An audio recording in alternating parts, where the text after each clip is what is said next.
كانت ريم فتاة جامعية جميلة لا يضاهيها جمال أحد، تخرج من محاضراتها ذات يوم لتجد نفسها فجأة في وسط سوق مزدحم بأزياء قديمة ومبان لا تشبه تلك التي اعتادت عليها. أدركت بسرعة أنها انتقلت عبر الزمن إلى كوريا الجنوبية في عصر مملكة جوسون. بينما كانت تتجول مرتبكة في المدينة التاريخية، التقت بأربعة شبان وسماء، كل منهم يمثل جزءاً من مجتمع ذلك الزمان.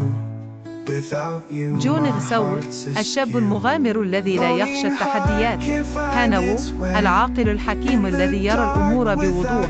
جيمين، الفنان الذي يعبر عن العالم بالرسم. وتايان، المحارب الباسل ذو القلب الطيب.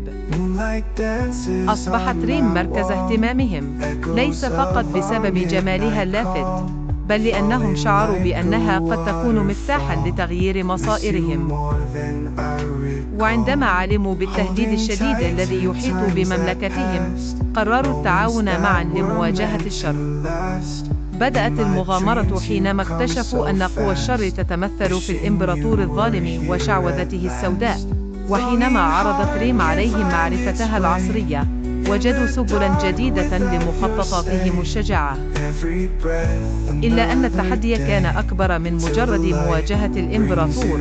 لقد كانت المنافسة على حب ريم تتصاعد بين الأصدقاء الأربعة، وهو ما أضاف طبقة من التعقيد لمهمتهم.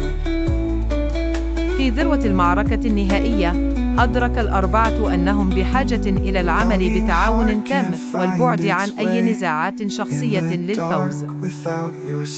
وبعد انتصارهم، أصبح السؤال المصيري هو: إلى من ستختار ريم قلبها؟ رغم أن العودة إلى زمانها كان شيئاً يراودها، فإن حبها لمن تعرفت عليهم ومشاركتهم في مغامراتهم جعلها تتردد. اختارت ريم في النهاية أن تبقى في تلك الحقبة، ليس لأنها اختارت أحدهم فقط، بل لأنها أحبت المكان والأشخاص والشجاعة التي وجدت في نفسها وسط هذه الأحداث العظيمة.